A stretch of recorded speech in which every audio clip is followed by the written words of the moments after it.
Hit TV YouTube channels లో మీ వ్యాపార ప్రకటనలకు మరియు ప్రమోషనల్ ఇంటర్వ్యూస్ కోసం వెంటనే సంప్రదించండి. మేడం నేను చెప్తాను వినండి. ఎన్ని కావ్యాలు రాసావో ఎంతమంది జీవితంలో. అమ్మ కావ్య, ఒకటి నువ్వు తెలిసి మాట్లాడుతున్నావో లేదంటే నీ మైండ్ డాష్ డాష్ అయ్యిందో నాకైతే అర్థం కావట్లేదు. అర్థమైందా? నిన్ను చూస్తుంటే కనుక అటువైపు అన్నీ తెలిసిన దానిలాగా అనిపిస్తున్నావు, ఇంకో విధంగా ఏమీ తెలియని దానిలాగా అనిపిస్తున్నావు. ఇక్కడ వెరీ క్లియర్ అమ్మ కావ్య. ఇక్కడ ఏంటంటే మీ ఇద్దరి యొక్క వరుణ్ నీకు నడిచినటువంటి ఏదైతే 2 సంవత్సరాల పాటు మా ప్రేమాయణం నడిచిందంతా అదంతా కూడా అబద్ధపు. అయితే వరుణ్ అయితే కనుక నిన్ను స్వచ్ఛంగానే ప్రేమించాడు, కానీ నువ్వు మాత్రం 2 పడవల్లో కాలెత్తి ప్రయాణం చేసావనేది నాకు చాలా గట్టిగా నా నమ్మకం. ఇక్కడ ఏంటంటే ఒక ఆడపిల్ల గురించి ఇలా మాట్లాడటం నాకు ఇష్టం లేదు, కానీ తప్పదు కాబట్టి నీలాంటి ఆడపిల్లలు కూడా ఉంటారు అని చెప్పి సమాజానికి తెలియాలి అనేటటువంటి ఉద్దేశంతో నేను చెప్తున్నాను. ప్రేమించినప్పుడు బహుశా అతనితో శారీరకపరమైనటువంటి ఆ అవకాశం దొరక్కపోవటం వల్ల వీడితో పెళ్లి చేసుకుందాం, లూప్ లైన్లో ఇంకొకరిని పెడదాం, ఆడు బయటోడు అయితే మనకెందుకులే, డైరెక్ట్గా బ్రదర్ అయితే కనుక యాక్సెస్ ఈజీగా ఉంటుంది, వీడికి పెర్ఫార్మెన్స్ ఉంటే కనుక, అంటే ఇతను పెర్ఫామ్ చేయగలడు, నాకు అనుకున్నటువంటి స్థాయిలో ఇతను పెర్ఫామ్ చేయగలడు అయితే కనుక ఇతను ఉంచుకుందాం, లేదు అంటే కనుక ఇతను వదిలేసి తమ్ముడితో ఆ లూప్లో వెళ్ళిపోదాం అనేటటువంటిది ముందుగానే ప్రీ ప్లాన్డ్గా ఆలోచించినటువంటి ఒక కథ ఇది. సో ఏదైతే కనుక పెళ్లి తర్వాత అతను వచ్చి నాతో వచ్చి నా ఎదురుగుంటా, నువ్వు ఇందాక అన్నావు కదా కావ్య, వచ్చి నేను చచ్చిపోతాను, నేను బ్రతకను అన్నాడు. ఇది ఎవరు నమ్మశక్యంగా లేదమ్మా. ఎందుకంటే కనుక సింపుల్ లాజిక్ ఏంటంటే చాలామంది నీ జీవితంలో నువ్వు చూడటానికి చక్కగానే ఉన్నావు. కాలేజ్ డేస్లో కానీ స్కూల్ డేస్లో కానీ నేను చచ్చిపోతాను కావ్య, నేను చచ్చిపోతానని చాలామంది అనుకున్నాను. ఆ లెక్క ప్రకారం చూసుకుంటే కనుక ఒక 10-15 మందిని ఇప్పటికీ నువ్వు పెళ్లి చేసుకుని ఉండాలి. ఆ లెక్క ప్రకారం ఏది ఎవరు చచ్చిపోకుండా కాపాడేటటువంటి దేవత రూపాన్ని నువ్వు ఎత్తేటట్టయితే కనుక ఈ పాటికే నీకు ఒక 10-15 మంది మొగుళ్ళు ఉండాలి. అలా లేరు. ఇతను ఒకటే నేను చచ్చిపోతాను అనేటటువంటి మాట అనేటప్పటికి ఇతని గురించి నేను జాలి పడిపోయి మొగుడిని ఎవరినైతే 2 సంవత్సరాల పాటు ప్రేమించినటువంటి వరుణ్ ఉన్నాడో అతన్ని పక్కన పెట్టేసి ఇతను చేసుకోవాలని నిర్ణయించుకున్నాను, లేదంటే ఇతనితో పాటు ప్రయాణం చేయాలని నిర్ణయించుకున్నాను అనేటటువంటిది కేవలం కట్టుకథ మాత్రం. 2 పడవల్లో కాలేసి ప్రయాణం చేసావు, ముందుగానే మీ ఇద్దరు ఎజెండా అనేది ముందుగానే నడిచింది. ఎప్పుడైతే కనుక ఇతను పెర్ఫార్మెన్స్ అనేటటువంటిది, నేను ఇప్పటికీ అది కూడా అంటున్నాను, పెర్ఫార్మెన్స్ అంటే కనుక అతను మగతనం గురించి మాట్లాడుతున్నాను. ఆ మగతనం లేదు అని కూడా నేను అన్నవారు. మగతనం అనేటటువంటి ఫ్రీక్వెన్సీ నీ స్థాయికి సరిపోవట్లేదని నేను పచ్చిగా మాట్లాడాలనుకున్నాను, అంతే, అంతకంటే ఏం లేదు ఇక్కడ. ఎందుకంటే ఈ కార్యక్రమం ఈ స్టేజ్ మీద మగతనం లేనటువంటి భర్త అనేటటువంటి ముద్ర వేసి వరుణ్ని ఇక్కడ పంపించడం నాకు ఇష్టం లేదు. ఎందుకంటే అది అవాస్తవం కాబట్టి. అతనికి మగతనం ఉంది. ఎటొచ్చి ఏంటంటే మీ ఇద్దరి యొక్క మైండ్ సెట్ కంప్లీట్గా పొల్యూట్ అయ్యి కంప్లీట్గా ఇమ్మోరల్గా అన్ఎథికల్గా బంధాలకి బంధుత్వాలకి ఒక సంబంధం లేనటువంటి విధంగా అక్రమ సంబంధాలు మగాడు ఆడవాళ్ళు పెట్టేసుకోవచ్చు అనేటటువంటిది మీరు రాసుకునేటటువంటి పుస్తకాల్లో మీకు ఉంది. కాబట్టి మీరేంటంటే అతను బలిపశువు చేసి అతను బక్రాన్ చేసి మీ ఇద్దరు ఇలా నడుచుకుంటున్నారు. ఎందుకంటే ఇలాంటి మగాళ్ళు అంటే ఈ కార్తిక్ లాంటి మగాళ్ళు ఉండరు అని నేను అనట్లే.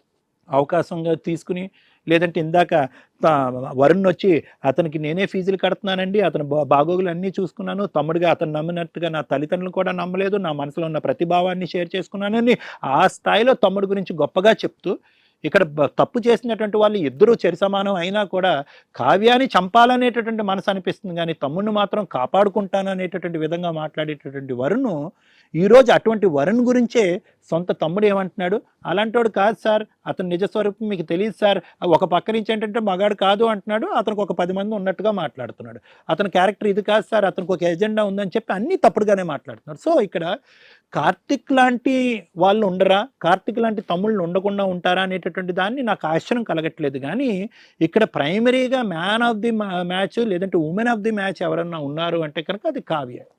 ఎందుకంటే ఇక్కడ మ్యానిపులేటివ్, తక్కువ మాట్లాడేటటువంటి కావ్య ఎక్కువ యాక్షన్స్ చూపెడుతుంది అనేది మా కళ్ళకు కట్టినట్టుగా నిన్ను చూస్తే మాకు అర్థం అవుతుంది. సో ఇది ఎజెండా.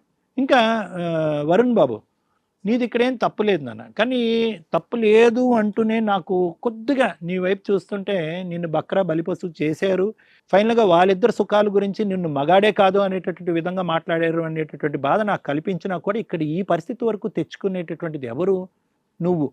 ఎందుకంటే పెళ్ళైనటువంటి కొత్తలోనే నీ భార్య ఎవరితో ఫోన్లో మాట్లాడుతుంది అనేటటువంటి ప్రశ్నించేటటువంటి అవకాశం ఉన్నా కూడా మీరు ప్రశ్నించాలి అని అనుకోలేదు. ఎందుకండి అంటే ప్రేమ అన్నది ఏంటది, మంచితనం చేతకాంతనం అవ్వకూడదు. ఇప్పుడు నీ మంచితనం వీళ్ళిద్దరు ఏం చేశారు, దాన్ని సంబంధం అక్రమ సంబంధం అక్రమ సంబంధం కాదు, చేతకాని వాడు అంటే మానసికంగా వ్యక్తిత్వంగా నీకు చేతలు అవ్వలేదు, శారీరకంగా కూడా పల్లాన్ని సుఖపెట్టలేనటువంటి దద్దమ్మగా నీ సొంత తమ్ముడే దాని మీద ముద్రేసి ఆవిడతో అక్రమ సంబంధం పెట్టుకుని లేపుకుని వెళ్ళిపోదాం అనేటటువంటి ప్రయత్నంలో ఉన్నాడు. పెళ్లి చేసుకోవటం కాదు, లేపుకుని వెళ్ళిపోవటం వరకే.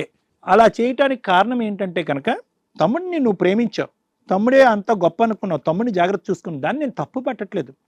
కానీ ఇదే తమ్ముడు మనం వెనకత నుంచి గొయ్యలు తవ్వుతున్నాడా, మనం ముందు డోర్ నుంచి వస్తుంటే ఇతను వెనక డోర్ నుంచి వెళ్ళిపోతున్నాడా, నా భార్యతో ఎటువంటి ఆట ఆడుకుంటున్నాడు అనేటటువంటిది నువ్వు ఎప్పుడో కనుక్కునే దానికి అవకాశం వచ్చింది. అప్పుడు మాత్రం నువ్వు కనుక్కుని ఏం చేస్తావు అనేది అది వింతైనటువంటి ప్రశ్న, అది వేరే విషయం అనుకో. ఫోన్ కాల్ ఎక్కడి నుంచి అన్నది అడగలేదు. వాస్తవానికి ఏ మగాడు అంటే మనమే కాదు, చూసేటటువంటి ప్రేక్షకులు కూడా ఏమనుకుంటారంటే కనుక ఏ మగాడు భార్య మామూలుగా మెసేజ్లు తెలియకుండానే చేసి పాస్వర్డ్ లాకులు పెట్టి ఫోన్ దొరకకుండా తప్పించుకుంటేనే మగాళ్ళకు పౌరుషాలు కోపాలు వస్తున్నాయి. ఫోన్లో సీక్రెట్గా మాట్లాడితేనే కోపాలు వస్తున్నాయి.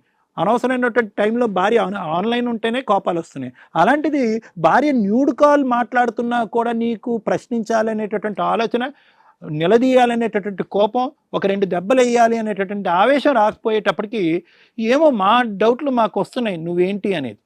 దానికి తోడు నువ్వేమంటున్నావు, అంత కార్యక్రమం నడిపించినటువంటి ఆడదాన్ని నువ్వు ప్రశ్నించలేదు, కానీ పక్కన వచ్చి పడుకునేటప్పటికీ ఆ సుఖాన్ని పంచిచ్చేవన్నాడు. అంటే నిన్నేమనుకోవాలి మేము? సో కాబట్టి ఇక్కడ ఏమైంది అంటే కనుక ఈరోజు నీ మంచితనాన్ని నీ చేతకాంతనంగా వీళ్ళిద్దరూ తీసుకొచ్చారు అనేటటువంటి దానికి ఇంతకు మించినటువంటి నిదర్శనం ఏం లేదు వారు. అయితే ఇప్పటికైనా నువ్వేంటంటే ఏం ప్రేమించుకున్నారు, ఎందుకు ప్రేమించుకున్నారు అన్నది నాకు తెలియదు, కానీ మీరు ప్రేమించుకునేటటువంటి మొత్తం ప్రయాణంలో మీ ఇప్పుడు ఎలాగైతే కనుక తెలియకుండానే మీ తమ్ముడే ఇందులో ఉన్నాడు, నీ తమ్ముడే మీ భార్యతో అక్రమ సంబంధం పెట్టుకున్నాడు అనేటటువంటి అంశాన్ని ఎలాగైతే వీళ్ళు కప్పిపుచ్చారు, ఎప్పుడైతే కనుక ఆ అమ్మాయిని చంపాలనిపిస్తుందిరా అని చెప్పేంత వరకు నీకు వీళ్ళిద్దరికి సంబంధం ఉన్నదని తెలియదో, పెళ్ళైన తర్వాత పెళ్లికి ముందు మీరిద్దరు ప్రేమాయణం నడిపించుకున్నప్పుడు కూడా వీళ్ళ కథ కూడా అలాగే నడిచింది అనేది నా భావన, నా అనుమానం, నా ఆలోచన. సో ఇక్కడ ఏంటంటే వాళ్ళు అప్పుడు ప్రేమికులే, నీ పెళ్ళైన తర్వాత కూడా ప్రేమికులే. ఇక్కడ కొత్తగా స్టోరీ ఏమీ లేదు. ఇక్కడ స్టోరీ ఏంటంటే పెళ్లికి ముందు నీకు తెలీదు, పెళ్ళైన సంవత్సరానికి చంపుతా అనేటటువంటి అనకపోతే కనుక వీళ్ళిద్దరు సంబంధం ఇంకో 10 సంవత్సరాలు ఎలాగే నడిచి ఉండేది, నీకు కూడా ఏం తెలిసి ఉండేది. ఎందుకంటే నువ్వు అడగవు కదా, నీలో ఉన్నటువంటి పెద్ద లోపమో రోగమో నాకు తెలియదు, కానీ భార్య ఏం చేసినా కళ్ళకు గట్టుకుని నీ కళ్ళు ఎదురుకుంటే కనిపించినా కూడా నువ్వు అడగో. ఆ అమ్మాయి వెళ్ళి ప్రెగ్నెన్సీ వచ్చినా అడగో, అబార్షన్ చేయించుకున్నా అడగో. సో ఇవన్నీ అడగట్లేదు అంటే కనుక నీకు ఎప్పటికీ తెలిసి ఉండేది కాదు అనేది మనకు అర్థమవుతుంది. సో ఇక్కడ కావాల్సింది ఏంటంటే వీళ్ళిద్దరిది ఏమీ కొత్త స్టోరీ ఏమీ కాదు, మీ పెళ్ళైన తర్వాత నెల రోజులతో మొదలైనటువంటి కథ కూడా కాదు. అడగవలసినటువంటి సందర్భంలో నువ్వు అడగలేదు, తెలుసుకోవాల్సినటువంటి అవకాశం ఉన్నప్పుడు నువ్వు తెలుసుకోలేదు, నువ్వు గుడ్డుగా నమ్ముకుంటాలని నీ ముందుకెళ్ళిపోయావు. ఫైనల్గా నీ తలకు బొప్పు కొట్టేటటువంటి పరిస్థితి వచ్చింది. ఫైనల్గా ఇప్పటికైనా ఇంకా నా భార్య కావాలండి, ఆ మంచితనం కాస్త ఇంకొక లెంత్ ఎక్స్టెండ్ అయ్యి ఇప్పటికి కూడా నా భార్య కావాలండి, ఇన్ని తప్పులు చేసినా కూడా నా భార్య కావాలండి, కావాలంటే మా తమ్ముడిని కావాలంటుంది కాబట్టి తమ్ముడిని కూడా ఉంచుకుంటాననేటటువంటి మాట నువ్వు అనలేదు కాబట్టి నీకు 2 చేతులు ఎత్తి నేను దండం పెడుతున్నాను. అంటే ఇప్పటికైనా కూడా నాకంటూ ఒక వ్యక్తిత్వం, నాకంటూ ఒక ఆలోచన, నాకంటూ ఒక పౌరుషం, నేను మగాణ్ణి అనేటటువంటిది నువ్వు ప్రూవ్ చేసుకునేదానికి ఒక అవకాశం వచ్చింది. అట్లీస్ట్ ఈ టెస్ట్లో కూడా నువ్వు పాస్ అయ్యావు కాబట్టి నువ్వు వచ్చిన దారిని నేను వెళ్ళిపోతాను సార్, నాకు వీళ్ళిద్దరితో నాకు ఎటువంటి సంబంధం లేదని నువ్వు అంటున్నావు కాబట్టి నీకు చేతులు ఇద్దాను మేడం. ఇంకా కార్తీక్ విషయానికి వస్తే మేడం, ఇది తెగిన గాలిపటం, ఇది ఇప్పుడు గాలిపటం కాదు, ఇది తెగిన గాలిపటం. ఏ చెట్టుకి ఏ కొమ్మ చెట్టు చివరికి కొమ్మకు దొరికితే కనుక దానికి చిక్కుకునేటటువంటి వ్యక్తిత్వం అనేది మాకు అర్థమైపోయింది. ఎందుకంటే బహిరంగంగా అక్కడ అన్నయ్య అనేటటువంటి గౌరవం వదిలేసేయండి, ఒక కుటుంబం అన్నయ్య కుటుంబం కాపాడాలనేటువంటి బాధ్యత వదిలేసేయండి, ఇవన్నీ తీసి పక్కన పెట్టేసండి.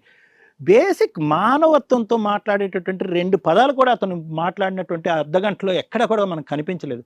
అన్న ఏమొచ్చారే నీ మీద ప్రేమ మమకారం ఉందంటే కనుక గాడిదగుడ్డు ప్రేమ మమకారం అవేం నాకు లెక్కలేదులేని, నువ్వు దుర్మార్గుడివే, నువ్వు విధ్వంసుడే అని అంటున్నాడు. వదిన అనేటటువంటి మాట ఇప్పుడుకొచ్చి మొత్తం ఎపిసోడ్లో అతను అనలేదు ఆ పదం. వదిన అనే పదం అనట్లేదు. ఎందుకంటే ఎక్కడ వదిన అనేటటువంటి పదం అతను నోటి వెంట వస్తే కనుక సెంటిమెంట్తో అతను చంపేస్తాం అనేటటువంటి భయంతో ఆ పదాన్ని అనట్లేదు. లవ్వర్ అండి అంటాడు.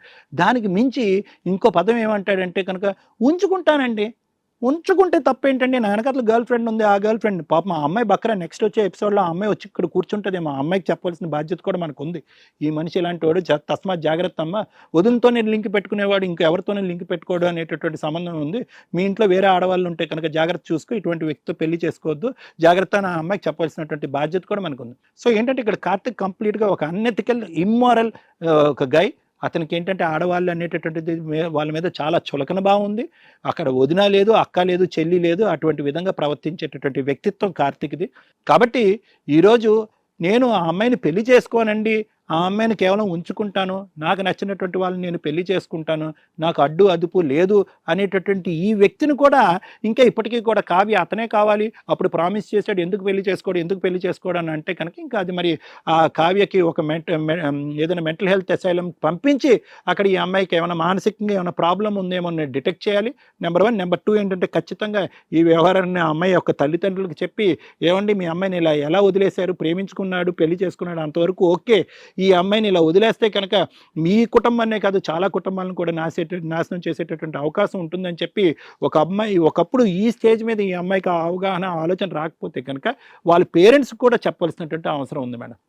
సో ఆ అబ్బాయి డైవర్స్ తీసుకుంటానంటే కనుక yes, I think that is the right and most appropriate decision. తన జీవితంలో చేసినటువంటి మంచి పని ప్రేమించడం కాదు, మంచి పని పెళ్లి చేసుకోవటం కాదు, మంచి పని మాత్రం భార్య దగ్గర నుంచి డైవర్స్ తీసుకోవటం అని నాకు అనిపిస్తుంది. కాబట్టి అంతవరకు ఓకే. వీళ్ళిద్దరూ ఇలాగ ఏం కొట్టుకుంటారు, ఏమవుతారు, ఏం జీవితాలు నాశనం చేసుకుంటారు అనేది వాళ్ళ ఇష్టం మేడం. దానికి ఏమొచ్చి కావ్యాన్ని మాత్రం వాళ్ళ పేరెంట్స్ అయితే మనం చెప్పాలి. Thank you sir.